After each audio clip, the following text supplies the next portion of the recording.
अभिजित दीपकेंसह 6 जणांविरुद्ध गुन्हा दाखल करण्यात आलाय।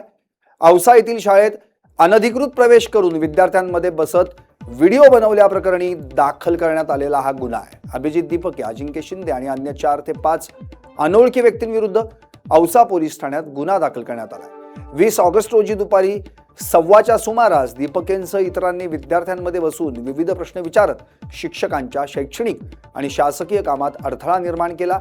तसंच शाळेची परवानगी न घेता व्हिडिओ बनवून सोशल मीडियावर तो प्रसारित केल्याचा आरोप आहे।